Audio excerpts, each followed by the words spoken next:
अच्छा करें। यानी कि मेरे 2 पॉइंट्स है जो मैंने डिस्कस करने थे। यानी कि 2002 में कुछ तस्वीरें जो थी वो मंजरे आम पे आई थी, वो जिसमें यानी कि 5 मीटर यानी कि ह्यूमन स्कल्स थे, जिनमें वो 5 मीटर यानी कि उनकी पैमाइश के तौर पर 5 मीटर्स उनकी वो थी, यानी कि पैमाइश। यानी कि वो मुझे नहीं पता कि वो यानी कि फोटोशॉप थे या कुछ ऐसा, लेकिन उस चीज को बाद में कोई इतना बढ़ावा नहीं मिल सका। वो मैंने इंटरनेट पे रिसर्च की थी, तो वो एक तरह का हॉक्स था, यानी कि it was just like a fake news, और किसी ने यानी कि वो एक तरह का वो हम्म। यानी कि ड्रामेबाजी करने की कोशिश की।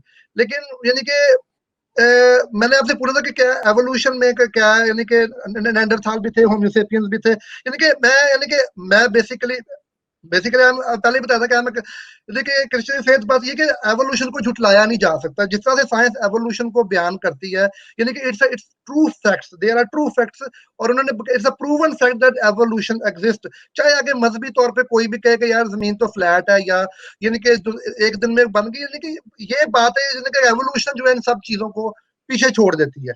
वो यानी कि एक मेरा ये क्वेश्चन था, और दूसरा जो मेरा क्वेश्चन था वो ये था कि ठीक है, यानी कि अब इंसानी ऑर्गन्स है, जैसे कि इंसानी ऑर्गन सारे तकरीबन जितने भी वर्टेब्रेट्स हैं, यानी कि मैं बैक्टीरियल तो बिल्कुल ही यूनिट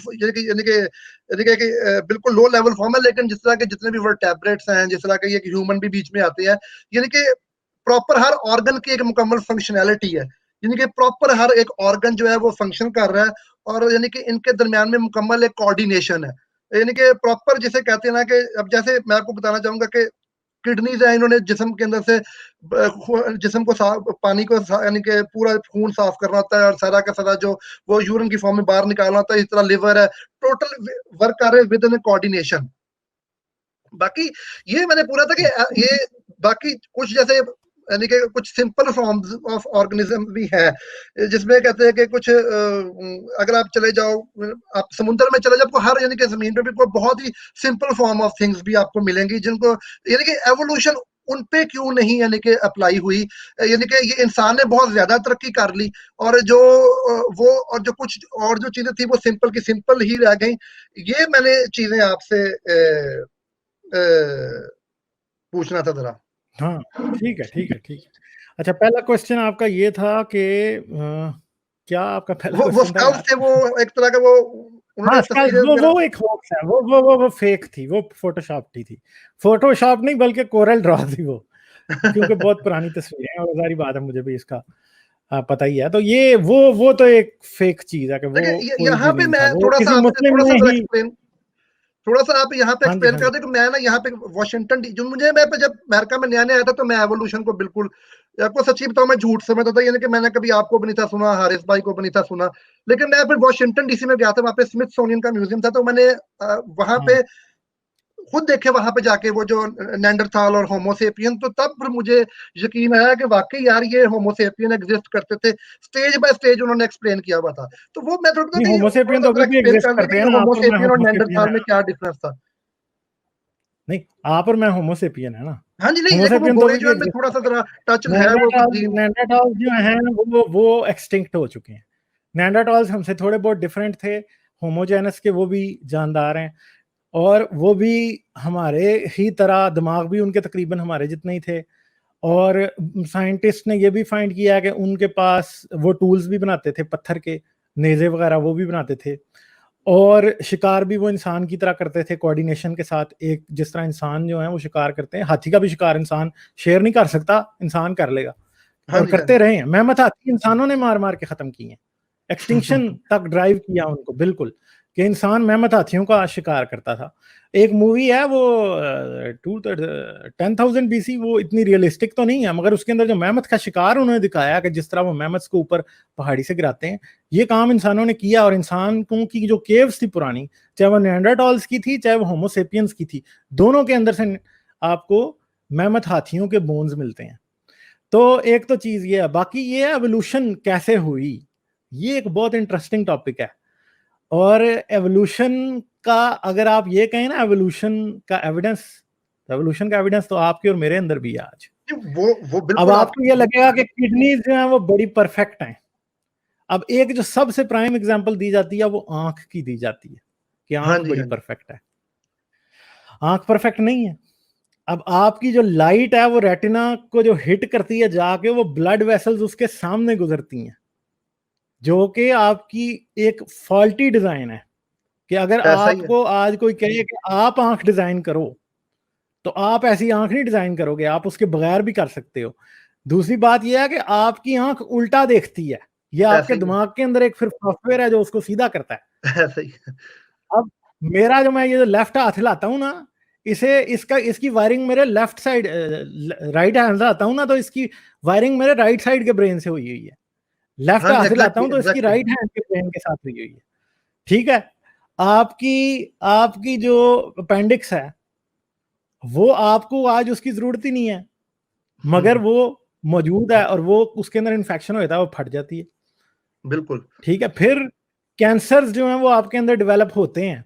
हाथी को कैंसर नहीं होता, वेल को नहीं होता कैंसर। देखें, अगर अब ये बड़े बड़े आज आप बॉडी बिल्डर्स की बात करते हैं, अब कई बॉडी बिल्डर्स हैं जो कि बड़े बड़े बॉडी बिल्डर्स हैं, कैंसर से मरे हैं। क्यों मरे हैं कैंसर से?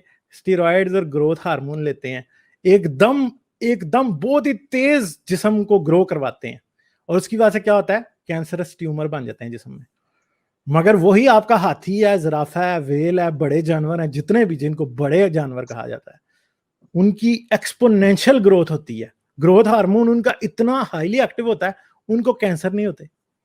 ठीक है। हाँ उनको जी। क्यों नहीं होते? क्योंकि वो इतने बड़े साइज तक जाने के लिए इवॉल्व हुए हैं, और एवोल्यूशन ने उनकी नेचुरल सिलेक्शन इस तरह की हुई है कि बड़े साइज की तरफ जाते जाते जो भी ट्यूमर्स का शिकार हो जाते थे वो मरते गए, और आखिर पे ऐसे जीन्स बचे जो कि बड़े साइज तक जाते जाते ट्यूमर्स आपको नहीं हो रहे, मगर इंसान को हो रहे हैं। हमसे छोटे सब जानवरों को कैंसर होता है। ठीक है। हाँ बड़े जी। जानवरों को नहीं होता। क्यों नहीं होता? अब ये एवोल्यूशन है ना, हमारे अंदर वो फॉल्ट मौजूद है। अगर खुदा ने हमें परफेक्ट बनाना था तो कैंसर ना होता। ठीक है। हाँ जी। हम कैंसर से मरते हैं, हम रेडिएशन ऊपर नीचे होगी कैंसर से मरेंगे। वो नहीं मरते, क्यों? उनको कैंसर नहीं होता। तो ये सारी चीजें, इंसान के जिस्म के अंदर फॉल्ट्स भी उतने ही हैं। मगर एक बात याद रखिएगा, आप कह रहे थे बैक्टीरिया सिंपल है। बैक्टीरिया सिंपल नहीं है, बैक्टीरिया बहुत कॉम्प्लेक्स है। मैं आपको एक बात बता दूं, जमीन आज से पहले बनी 4.6 बिलियन ईयर्स पहले, यानी 4 अरब और 60 करोड़ साल पहले जमीन बनी। और 3 अरब और 20 लाख साल तक जमीन के ऊपर कोई जिंदगी का आसार भी नहीं था, बिल्कुल भी। फिर आज से तकरीबन कोई 606 करोड़, मतलब 65 करोड़ कुछ इस तरह करके पहले आपको बड़े जानवर मिलने शुरू होते हैं, मल्टी सेल्यूलर ऑर्गेनिजम्स। उससे पीछे आपको कोई फॉसिल ही नहीं मिलता। मगर इसका मतलब ये नहीं है कि माइक्रो ऑर्गेनिजम्स नहीं थे, माइक्रो ऑर्गेनिजम्स थे, क्योंकि आपको ऐसे फॉसिल मिलते हैं जो कि ऑक्सीजन प्रोड्यूसिंग बैक्टीरिया के फॉसिल्स हैं, माइक्रो ऑर्गेनिजम्स के फॉसिल्स हैं, सॉरी। वो एल्गी जो कि ऑक्सीजन बनाती थी उसके फॉसिल्स हैं, जिनको ऊम्फलाइट्स कहा जाता है। वो पूरी दुनिया में उनके फॉसिल्स मिलते हैं, और वो आज भी जमीन पे मौजूद है। मैं आपके उस क्वेश्चन की तरफ आ रहा हूँ कि आज इंसान क्यों इतना आगे निकल गया, और एक टेप वर्म आज भी वैसे का वैसा क्यों है। हाँ जी। हाँ जी। तो ये बात याद रखिए। अब जरा सोचने वाली बात है कि वो बैक्टीरिया आज भी दुनिया, वो माइक्रो ऑर्गेनिजम्स आज भी हैं जो कि ऑक्सीजन पैदा करते हैं, उनके फॉसिल हमें कहाँ बहुत पुराने मिल रहे हैं, उस वक्त से पहले, मल्टी सेलुलर ऑर्गेनिज्म से पहले। तो इसका मतलब है जिंदगी की तो थी, माइक्रो ऑर्गेनिजम्स की जिंदगी थी वो। तो माइक्रो ऑर्गेनिजम्स का एक पूरा दौर गुजरा है जमीन के ऊपर, जो कि कैम्ब्रियन एक्सप्लोजन से पहले पहले का है। ठीक है जी। अब दूसरी बात आ जाती है। अब मैं आपको एक बात बताता हूं, मगरमच्छ जो है ना, मगरमच्छ बहुत पुराना जानवर है, बिल्कुल बिल्कुल। डायनासोर के दौर में भी। हाँ जी। डायनासोर से पहले रेप्टाइल थे। अब मगरमच्छ जो है वो रेप्टाइल है। आपके घर में जो छिपकली रहती है वो भी रेप्टाइल है। हाँ जी। और यकीन करें कि उसकी जो एवोल्यूशन है ना, वो इंसान की एवोल्यूशन से बहुत पुरानी है और हाँ मौजूद जी। है जमीन पे। ये बात याद रखिएगा कि एक जानवर इवॉल्व तब होता है जब कोई सिलेक्शन प्रेशर उसके ऊपर लगता है। कुछ जानदार ऐसे होते हैं कि वो अपनी एनवायरनमेंट में इतने फिट होते हैं कि उनको इवॉल्व होने की जरूरत ही नहीं होती। हाँ जी। जरूरत नहीं होती इवॉल्व होने की। एक बात ये है। दूसरी बात ये है कि उनका कोई सब स्पीशीज इवॉल्व होकर आगे निकल गया, मगर उनकी एनवायरनमेंट में वो वैसे ही रहे और उनको इवॉल्व होने की जरूरत नहीं है। अब मगरमच्छ की कोई ऐसी किस्म होगी जो कि हमें डायनासोर्स के वक्त में मिलने वाले मगरमच्छ के साथ बहुत ज्यादा क्लोजली रिजेंबल करती होगी, मगर कोई ऐसी होगी कि वो उससे खासी डिफरेंट होगी। अब आपको पता है कि दुनिया में एक सॉल्ट वाटर क्रोकोडाइल भी है, ऐसे ही है। ठीक है। अब वो सॉल्ट वाटर क्रोकोडाइल जो है वो उसकी एवोल्यूशन उस क्रोकोडाइल जितनी पुरानी नहीं है, वो डायनासोर के वक्त पे एग्जिस्ट नहीं करता था, ठीक है। तो वो इवॉल्व हुआ है, मगर फिर भी वो क्रोकोडाइल ही है तो उनका ही है। और जब जब उसको ऊपर सिलेक्शन प्रेशर लगा के उसकी जिधर वो रहता था वहां पे सिर्फ नमकीन पानी ही रहने लगा, तो वो कुछ इवॉल्व हो गया और वो सॉल्ट वाटर क्रोकोडाइल में चेंज हो गया, इवॉल्व हुआ वो भी। मगर अब आपको एक छिपकली मिलती है या कोई टेप वर्म मिलता है, टेप वर्म ऐसा होता है कि वो सिर्फ इस बात में फर्क कर सकता है कि रोशनी है या रोशनी नहीं है, हाँ जी। और बहुत धुंधला सा उसको नजर आता है, ठीक है। और वो छोटे छोटे माइक्रो ऑर्गेनिजम्स खाता फिरता पानी के अंदर। तो वो जो है वो उसकी आंख इस तरह की है कि सिर्फ धुंधला सा नजर आता है या अंधेरा सा नजर आता है, या रोशनी और अंधेरे के दरमियान में फर्क महसूस कर सकता है। मगर उसको कभी उससे बेहतर आंख की जरूरत ही नहीं पड़ी, क्योंकि उसने वही माइक्रो ऑर्गेनिजम्स खाने हैं, और वो माइक्रो ऑर्गेनिजम्स जो हैं वो हमेशा से एग्जिस्ट करते हैं और करते रहेंगे, तो उसको कभी भी बदलने की जरूरत नहीं पड़ी। उससे कई चीजें इवॉल्व होके उससे अलग स्पीशीज बन गए हैं, होंगे, मगर वो फिर भी उधर का उधर ही मौजूद है। मेंढक इस तरह ही मौजूद है कई किस्म के। अब मेंढक ऐसे भी हैं कि आप इंडिया में ही या इंडिया के जजीरे पे आपको एक तरह का मेंढक मिलेगा, तो अगर आप मालदीव चले जाएं तो आपको एक और तरह का मेंढक मिलेगा, मगर वो दोनों कजन है एवोल्यूशनरी। जो मालदीव वाला है वो इवॉल्व हो गया, ठीक है। तो इस तरह ही थोड़ी थोड़ी एवोल्यूशन चीजों की होती है, बदलती हैं चीजें। अब इंसान क्यों इतना आगे निकल गया, आप सोचने की बात है इंसान की। अब मैं एक आपको सिंपल सी बात बताता हूँ। इंसान को 3 से 4 सिलेक्शन प्रेशर्स पिछले तकरीबन 25 लाख साल के दौरान देखने को मिले। सॉरी, 2 करोड़ और 50 लाख साल के दौरान। 2 करोड़ और 50 लाख साल पहले इंसान का एक एंसेस्टर था जो कि चिंपैंजीज, बनोबोज और गोरिल्ला के साथ था, ठीक है। मगर हाँ। अब एक बात याद रखिएगा, इंसान जो था वो फिर सबसे पहले हुआ होमो इरेक्टस। होमो इरेक्टस एक ऐसा था कि जब अफ्रीका में जो ये जो आज जो सहारा डेजर्ट है ये पहले नहीं था। क्यों?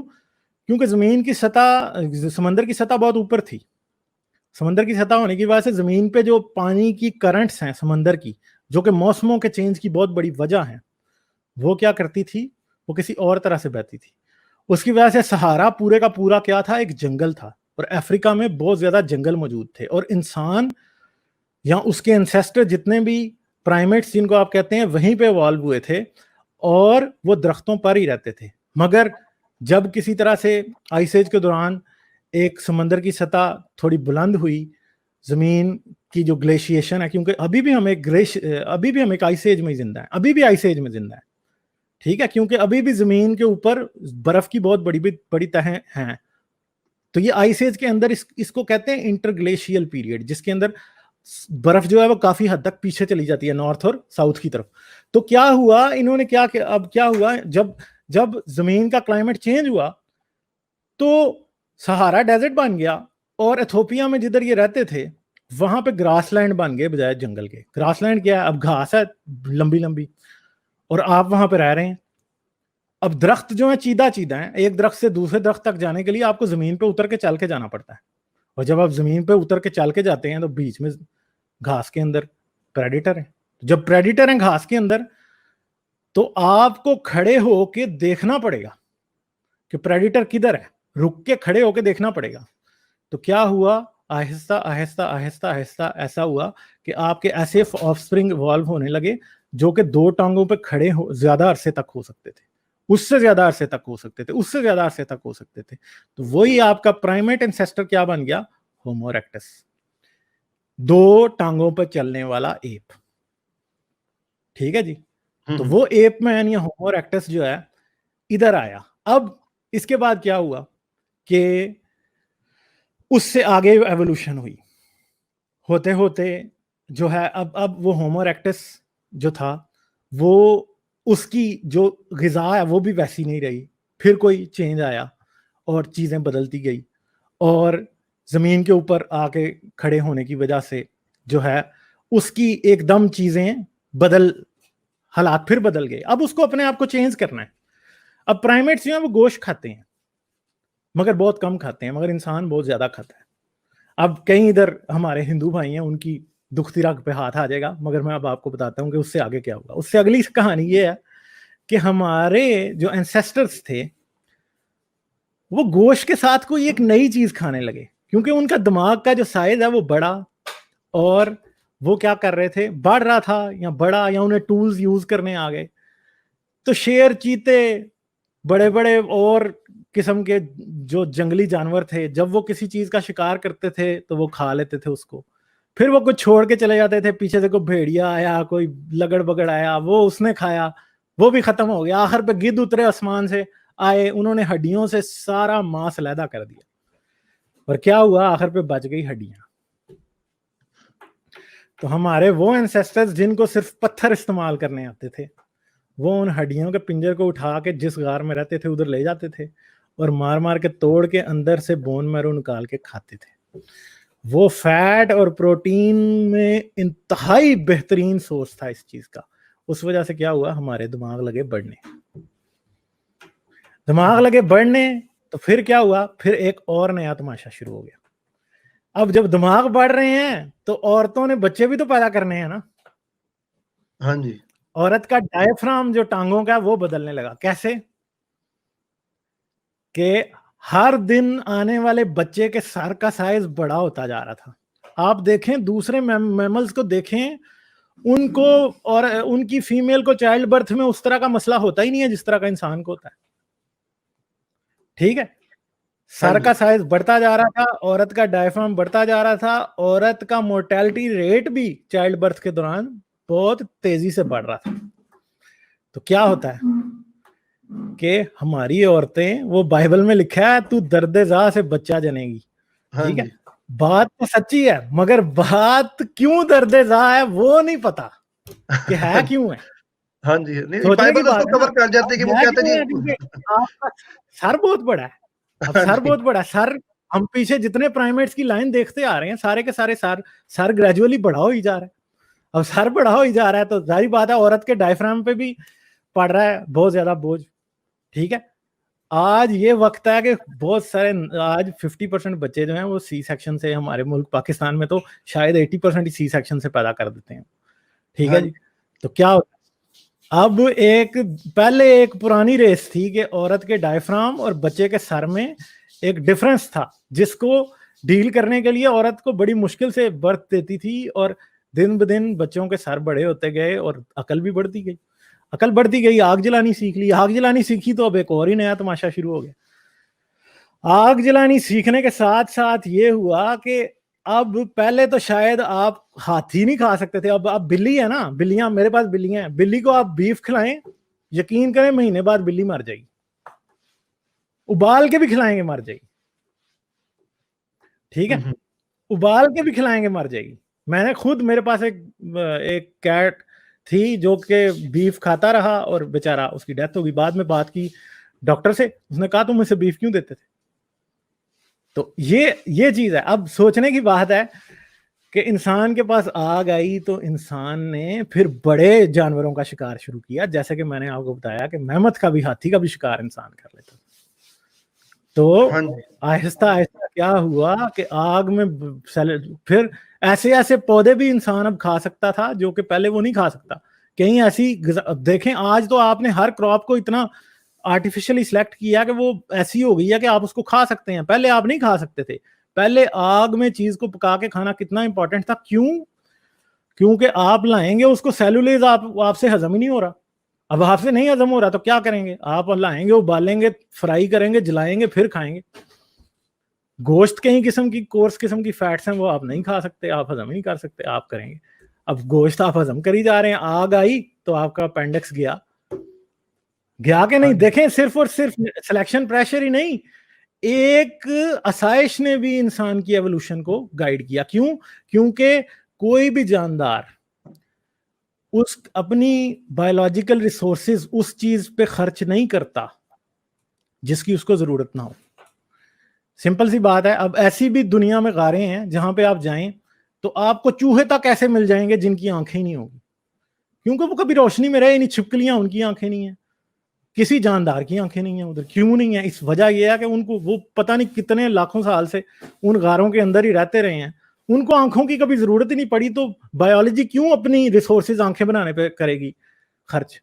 आंखें फारग हो जाती हैं, खत्म खत्म हो गई, आंखें है ही कोई नहीं। अब चमगादड़ एक ऐसा जानदार है, सोचने वाली बात है, चमगादड़ एक ऐसा जानदार है कि जो कि तकरीबन ब्लाइंड होता है, रोशनी में देख नहीं सकता। क्यों? क्योंकि वो एकोलोकेशन से चीजों को क्या करता है, लोकेट करता है। उसने कीड़े पतंगे खाने हैं, हवा में उड़ रही है। अब जो दिन को जागने वाली हैं उनको नजर आता है, उनकी मैं बात नहीं कर रहा, फ्रूट बैट्स जो बड़ी बड़ी होती हैं उनकी नहीं कर रहा, मगर रात वाली जिन्होंने सिर्फ कीड़े मकोड़े खाने हैं और वो उन्होंने अपनी एक क्लिक जनरेट करना है मुंह से, और जब वो बाउंस होकर वापस आना है उसे उन्होंने सुनना है, और उसे पता है इससे कि किधर जा रहा है जानवर, किधर जा रहा है कीड़ा मकोड़ा, खा लिया। आंखों की जरूरत ही नहीं है, वो देख नहीं सकती, तकरीबन ब्लाइंड होती हैं, तकरीबन ब्लाइंड होती हैं। मगर अगर आज आज आज से तकरीबन आप 10 मिलियन साल आगे चले जाएं तो हो सकता है उनकी आंखें हो ही ना, क्योंकि उनको जरूरत ही नहीं है। अब एवोल्यूशन का मसला ये है कि देखें, एक चीज है ना, एवोल्यूशन का मसला ये है, जैसे एक मकान है, आप जमीन का एक प्लाट ले लें और आपने उसके ऊपर मकान बनाना है। आपको पता है मेरे घर में 10 फर्द हैं, तो यार ये इतनी जमीन है तो मुझे इस पे 3 मंजिलें बनानी पड़ेंगी, ठीक है जी, हाँ मुझे जी, इस हाँ पे जी। 3 मंजिलें बनानी पड़ेंगी, मैंने बना दी, ठीक है। फिर बाद में मैंने गाड़ी खरीदी, अब गाड़ी खरीदी, गिराज कोई नहीं है। अब ये नहीं होगा कि मैं मकान पूरा गिरा के दोबारा से घर ऐसा बनाऊं कि गिराज हो उसके अंदर, नहीं, मैं एक दीवार तोड़ूंगा, उधर से गिराज बना दूंगा। हो सकता है उस गिराज का गली के साथ एक्सेस भी ठीक ना हो, मगर मसला ये है एवोल्यूशन की जो पिछली प्रॉब्लम्स होती हैं ना, evolution has to live with it. जैसे हमारी आंख का मसला कि हमें आंख उल्टा देखती है, खून की शरेयानें आंख के रेटिना के सामने से गुजर रही हैं। हाँ जी। एवोल्यूशन क्या करती है कि डिजाइन को थोड़ा बहुत चेंज करके उससे ही काम चलाती है, और यही एवोल्यूशन का सबसे बड़ा सबूत है। अब जैसे मैं अब आपको एक आखिरी इंसान की एवोल्यूशन के बारे में एक सबूत दे दूं। एक किताब मैंने पढ़ी थी को आज से 4-5 साल पहले, मगर वो एवोल्यूशन को समझाने में इतनी फायदेमंद लोगों के लिए हुई है, और मैंने हमेशा जब भी वो एक्सप्लेन किया वो यही हुआ है। शुरू में जब जेनेटिक्स के ऊपर, अब जब से डीएनए आया, यकीन करें एवोल्यूशन में तो कोई शक की बात, गुंजाइश ही नहीं है, आप शक नहीं कर सकते। क्यों? उसकी वजह पहली ये है कि डीएनए चीख चीख के बताता है कि भाई तुम ये ही ग्रेट एप्स के कजन हो भाई, तुम जा ही नहीं सकते, जान नहीं छुड़ा सकते, तुम हो इनके कजन, तुम मानो या ना मानो तुम इनके कजन हो। कैसे? अब शुरू में जब जेनेटिक्स शुरू हुई, अब 1954 में जब वो क्रोमोसोम और डीएनए और सारा कुछ डिस्कवर हुआ, फिर इंसान का डीएनए को जब किया गया तो उसमें से 23 क्रोमोसोम निकले। अब चिंपैंजी का, बोनोबो का, चिंपैंजी का, बोनोबो का, और किसका निकाला, आपके गोरिल्ला का निकाला, तो उसमें 24 क्रोमोसोम है, इंसान के 23 हैं। ओ जी इधर सबने छाले मारनी शुरू कर दी, ओ देखो जी इंसान तो अलहदा ही बना है, एक तरफ 23 क्रोमोसोम है, दूसरी तरफ 24 है। अब सारी दुनिया, वो जी जितने भी क्रिएशनिस्ट हैं वो तो छलांगे लगा रहे थे, और आलू जी के भी बड़ी 23 है। इंसान के 23 है ना, उनके 24 हैं। अच्छा, अब सोचने वाली बात है कि अब बाद में फिर जब जेनेटिक्स पे ज्यादा रिसर्च हुई, अब आपने मैपिंग शुरू की, आपने चिंपैंजी का भी मैप किया, अपना भी मैप किया, और आपने देखा कि आपके यहाँ एक क्रोमोसोम है जिसको कहते हैं क्रोमोसोम 2। तो अब क्रोमोसोम इस तरह होते हैं कि एक डबल हीलिक्स जैसे सीढ़ी नहीं होती, एक घूमती हुई सीढ़ी जैसे चढ़ती है, एक निचली मंजिल से ऊपर की तरफ चल रही है, और उसकी हर सीढ़ी का जो है वो जुड़ा होता है ऑपोजिट साइड पे। तो ऐसे होता है यूं करके। इसकी जो सबसे कोने पे होती है ना, वो एक सख्त किस्म की प्रोटीन होती है जो कि डीएनए को डैमेज से बचाती है, इसे कहते हैं टेलोमीर्स। हाँ जी, हाँ जी। जो और दरमियान में एक वीक प्रोटीन होती है जिसे कहते हैं सेंट्रोमीर। वहां से जब जब रिप्रोडक्शन के दौरान डीएनए सेपरेट होता है, टूटता है, और जाके मेल का डीएनए फीमेल के डीएनए से ज्वाइन होता है, और आपके पास एक दोबारा से डबल हीलिक्स कंप्लीट होता है, उसमें क्या होता है कि ये जहां से सेंट्रोमीर होता है वहां से टूटना शुरू होता है। इंसान का जो क्रोमोसोम 2 है ना, हाँ जी। उसके अंदर 2 सेंट्रोमीर है, एक एक्टिव है एक इनएक्टिव है, और एक जगह ऐसी भी है जहां पे टेलोमीर्स मिलती है। यानी इंसान का क्रोमोसोम 2 चिंपैंजी, गोरिल्ला, ओरंगुटान, बोनोबो के क्रोमोसोम 2A और 2B का कॉम्बिनेशन है। कोई वक्त ऐसा एवोल्यूशन में आया कि दोनों मिल गए यूं करके,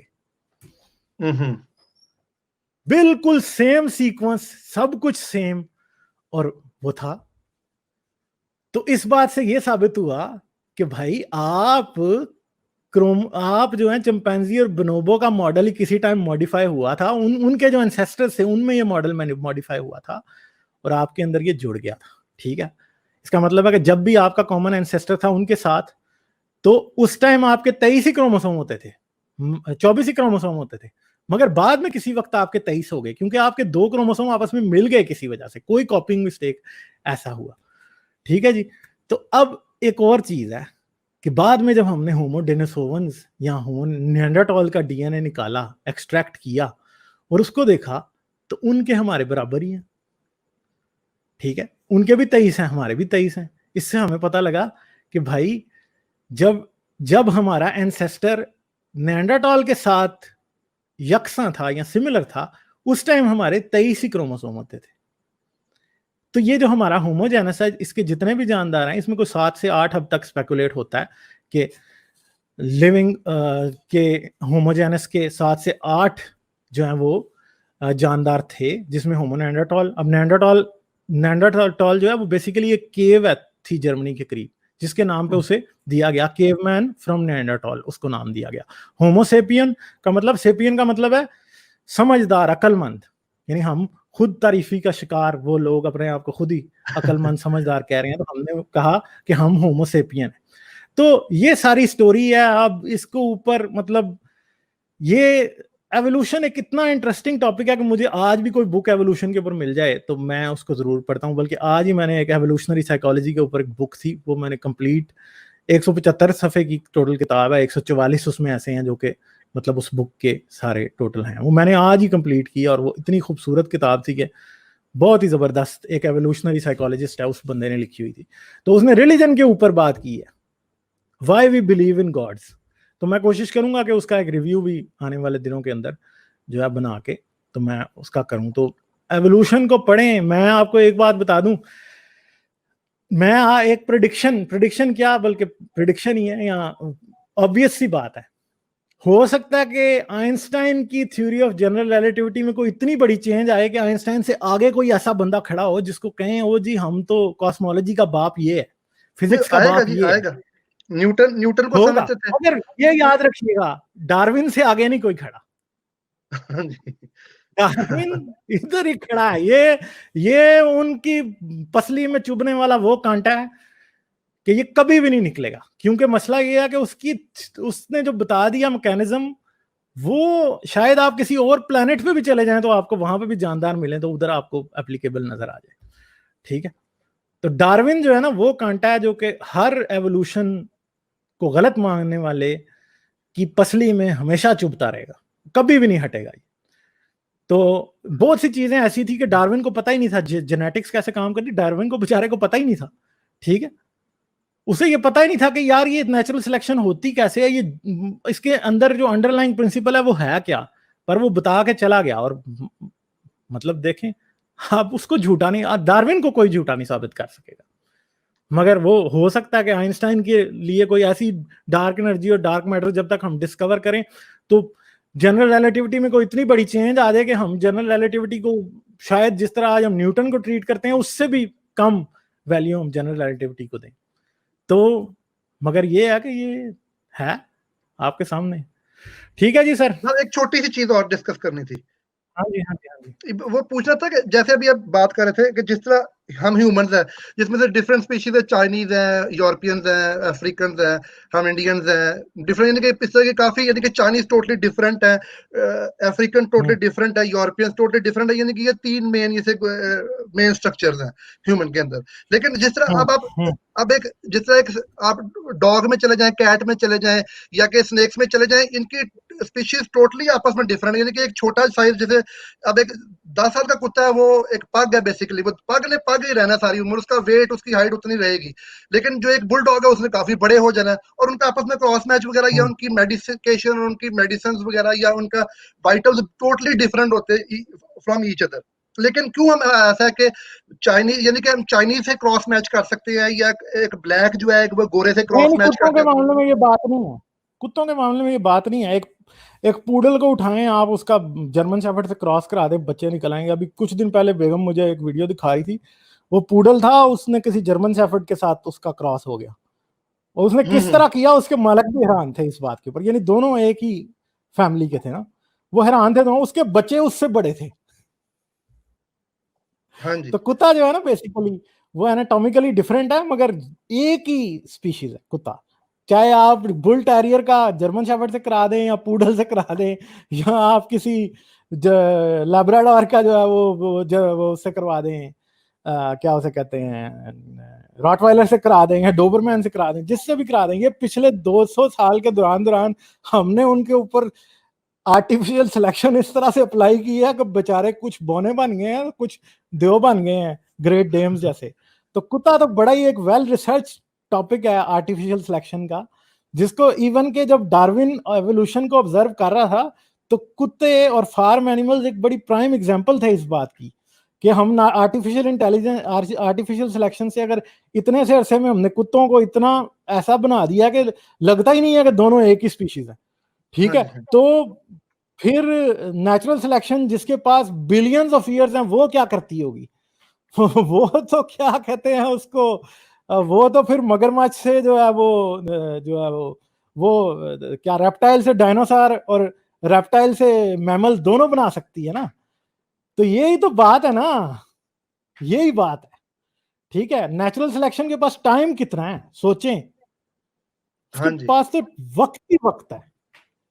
और वक्त अगर 200 साल के अंदर, 300 साल के अंदर आप कुत्तों के साथ ये सलूक कर सकते हैं तो फिर नेचुरल सिलेक्शन ने हमारे साथ क्या नहीं किया होगा। ये तो हाँ बात जी, ही सोच के जो है बिल्कुल। ना, नहीं, वो ये बंदा थोड़ा हैरान सा हो जाता क्वेश्चन थोड़ा डिफरेंट हो गया। वो जिस तरह स्नेक्स हैं, अब एक स्नेक है है। पॉइजनस हाँ, है, एक नॉन पॉइजनस है, कुछ पानी में रहते हैं। इस तरह इंसान में इस तरह की वेरिएशन यानी कि क्यों नहीं? जैसे वो टी-रेक्स जो है वो इंसान चिकन में बन थी ना, जाता है। इंसान में थी ना। टीरेक्स चिकन थोड़ी बनता है, ये तो बात छोड़ देना। टीरेक्स तो नहीं बनता, सारी बात है। टीरेक्स का शायद कोई चिकन के साथ कॉमन एंसेस्टर कोई शायद कोई 500 करोड़ साल पहले हो हैं। उसकी लाइन डिफरेंट है टोटल। जिस टाइम डायनासोर एक्सटिंक्ट हुए, उस टाइम कोई छोटे छोटे डायनासोर ऐसे बचे जो कि बर्ड्स बने। वो अब हाँ, उनका और टीरेक्स का पीछे कॉमन एंसेस्टर कितना पीछे था, वो तो हम नहीं जानते ना। वो तो बहुत ही पीछे होगा, कहीं पता नहीं कब होगा। हाँ, मगर एक बात है कि आप आजकल ये भी जेनेटिक्स के एक्सपेरिमेंट हो रहे हैं कि आप मुर्गी के अंडे के अंदर ही उसके अंदर ऐसे जीन्स इंजेक्ट करते हैं कि हो सकता है वो आपको बिल्कुल डायनासोर जैसी शक्ल बना के बाहर आ जाए। वो ऐसे ऐसे जानदारों को वो क्या करते हैं, वो इंक्यूबेट नहीं कराते। ये ऑस्ट्रिच ऑस्ट्रिच मुर्गी के अंदर जीन इंजेक्ट करते हैं, तो मुर्गी की चोंच के अंदर दांत निकल आते हैं डायनासोर की तरह। हाँ जी, हाँ जी, मुर्गी मुर्गी के अंदर नहीं, अंडे के अंदर, एम्ब्रियो के अंदर दांत निकल आते हैं। हाँ जी, ये एक बुक है, the greatest show on earth, Richard Dawkins की। हाँ जी। आप पढ़ें एक दफा वक्त निकाल नहीं, के। मैं ज़रूर पढ़ूँगा जी, मैं इसको डाउनलोड क्या करूँगा। क्या खूबसूरत किताब। रिचर्ड डॉकिंस की तो कोई भी किताब मुझे अभी तक ऐसी नहीं लगी कि मैं कहूँ कि जी, मतलब एथिज्म का तो एक चैंपियन वो अलहदा सिचुएशन है, मगर जो वो एवोल्यूशन का चैंपियन है, मैं कहता हूं कि कोई उसके मतलब जितना काम एवोल्यूशन के बारे में रिचर्ड डॉकिंस ने किया है, मैं कहता हूं उस बंदे को सलाम है। और हाँ उसकी जी, किताब सेल्फिश जीन इतनी खूबसूरत किताब है, हर बंदे को पढ़नी चाहिए। ठीक है, अभी फिर ये जो उसकी ये है, फिर अब अगर अगर आपके पास वक्त हो तो डिसेंट ऑफ मैन और ओरिजिन ऑफ स्पीशीज, ये भी दोनों बहुत खूबसूरत किताबें हैं। ऐसा नहीं है कि आप उनको पढ़ेंगे तो आपको कोई ऐसी चीज लगेगी कि नहीं नहीं ये इसने गलत कही। ऐसी चीजें आपको जरूर मिलेंगी, आपको आउटडेटेड लगेंगी, मगर दोनों किताबें इतनी खूबसूरत किताबें हैं। और डार्विन का जो एक मतलब बहुत ही खूबसूरत, मैं वो अभी किसी ने अभी लिखा था कमेंट्स के अंदर, हाँ हाँ, ये बल्कि डेविड द गुलायत का मैंने सुपर चैट जो है वो हाईलाइट भी किया हुआ है। Darwin is hero of humanity, he emancipated us from mental slavery like Lincoln emancipated people from physical slavery। मैं कहता हूं इससे इससे सच्ची कोई बात ही नहीं है, क्योंकि डार्विन ने वो एक टूल दिया है साइंस के हाथ में कि जिसके तहत उसने जो एक रिजिड अथॉरिटी थी, वो रिलीजियस अथॉरिटी थी या डॉगमेटिक अथॉरिटी थी, उसे जो भी कह लें, उसको तोड़ने का आपके पास इससे पहले कोई टूल नहीं था, क्योंकि किसी के पास लाइफ की एक्सप्लेनेशन नहीं कि लाइफ कहां से आ गई, इतनी डाइवर्सिटी लाइफ में कैसे आ गई, कोई तो क्रिएटर होगा। मसला ये है कि अब ये सारी बातों की कोई जरूरत ही नहीं है, क्योंकि हमें ये पता है अब चाहे जो मर्जी कह लें, जब इंसान और एप का एंसेस्टर एक है ना, तो फिर एक बात तो पक्की है कहने वाली, फिर ये है कि जो भी आपने दावा किया ना कि आदम मिट्टी से बना था और आदम ऐसे बना था और पसली से हवा बनी थी, वो सारी बातें गलत हैं। और अगर किसी किताब में ये लिखा है, देखें ऑथर की गलती की बात करेंगे, अगर मैं एक किताब लिखूं और उसमें कोई मैं ऐसी गलत बात लिख दूं और फिर मुझे कोई बंदा आके कहे कि ओ जी आपने तो किताब लिखी, तो मैं कहूं जी मेरी तो किताब इनफैलिबल है, मैंने तो उसमें कोई गलती नहीं की, ठीक है। तो ये दावा मैं एज ए ऑथर नहीं कर सकता अगर मेरी एक भी बात गलत है तो अगर खुदा का वजूद हम मानते हैं, तो खुदा हम ये भी मानते हैं कि उसके पास कुल इख्तियार है, और हम ये भी मानते हैं कि वो कभी गलती नहीं कर सकता। बाइबल में ही लिखा है ना, खुदा हाँ जी। खता नहीं कर सकता, ठीक है। तो फिर ये कैसे हो गया कि खुदा ने हमें गलत बता दिया कि आदम इस तरह बना था और हवा जो है वो इस तरह बनी थी। हालांकि नजर ये आ रहा है कि हवा के मतलब इंसान जो भी पहला मर्द था, पहला, खैर कहना ही गलत है, कोई भी पहला मर्द नहीं था और कोई भी पहली औरत नहीं थी, कोई भी पहला इंसान नहीं था, कोई भी पहली इंसान औरत नहीं थी, ठीक है। तो अगर तो फिर ये कैसे गलती हो गई बताने में? कितना बेहतर होता कि खुदा हमें यही बता देता कि यार तुम ऐसे इवॉल्व हुए हो, पहले तुम जानवरों जैसे थे और फिर मैंने तुम्हें जो है वो अकल दी और फिर तुम इंसान जैसे बन गए। नहीं, वो तो फखर कोई ना करेगा कोई, वो यही तो वो चीज है कि ये जो हाँ, रिलीजियस हमारे हैं ये फखर यही तो करते हैं बात अपने है, आप ये को। नार्सिसिज्म है ना, ये नार्सिसिज्म है, खुद पसंदी की इंतहा है ये। हाँ जी। हम जब मैं ये फील करता हूं कि मैं एनिमल किंगडम से कनेक्टेड हूं, तो यकीन करें मुझे किसी जानवर के दर्द का एहसास होता है, और वो बिल्कुल। होना चाहिए। क्यों नहीं होना? क्योंकि अगर आप उनको सुख नहीं दे सकते ना, तो आप उनको दुख भी नहीं दे सकते, आपका राइट नहीं है। मैं तो ये कहता हूं, मैं कई दफा इधर कहता हूं, लोग कहते हैं तुम तो बड़े एंटी ह्यूमन हो, मैं तो कहता हूं और भाई अपनी आबादी कम करो, जमीन ने जानवरों को वापस करो।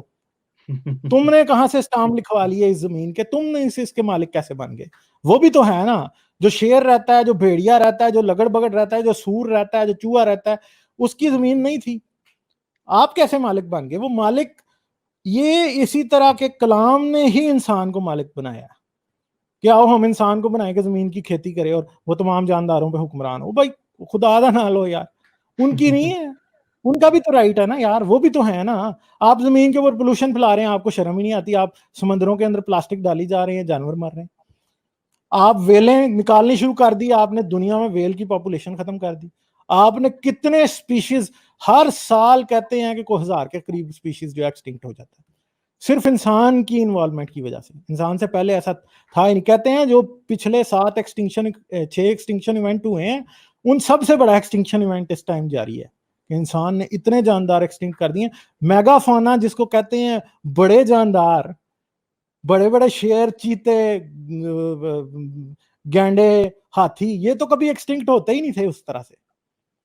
अब ये एक्सटिंक्ट हो जाते हैं ऐसे ही। बाकी सब कुछ नीचे ठीक है, ये तब एक्सटिंक्ट होते हैं कि नीचे पूरी फूड चेन तबाह हो जाए, तब जाके मेगाफाना एक्सटिंक्ट होता है। और अब ये है कि नीचे फूड चेन इंटैक्ट है, इंसान ने शिकार कर करके बेचारों को जगह ही नहीं दी दुनिया में रहने की, वो बेचारे मर जाते हैं, सारे खत्म हो जाते हैं। तो ये सारी एक चीज है जो कि इंसान की डिस्ट्रक्शन जो है वो एक नार्सिसिज्म है, जिसकी वजह से हमें नजर नहीं आती। बड़ी मतलब ये एक बहुत बड़ा मिसफॉर्च्यून है, क्या आप इसको कहें। तो चलें सर, ठीक है, फिर मैं थैंक यू आपसे सर, इजाजत थैंक यू। लेता हूँ। आपने शुक्रिया सर। टॉपिक ऐसा छेड़ा था कि घंटा इसी में गुजर गया। चलें जी, ठीक है, थैंक यू फिर। थैंक यू सर, बहुत बहुत शुक्रिया। अगर आप मेरी वीडियोस को पसंद करते हैं तो सब्सक्राइब करें और घंटी का बटन दबाना ना भूलें, और मुझे पेट्रियन पर सपोर्ट करें। पेट्रियन पर आपकी मदद मेरे लिए मेरे इस काम को जारी रखने में इंतहाई मददगार साबित होगी।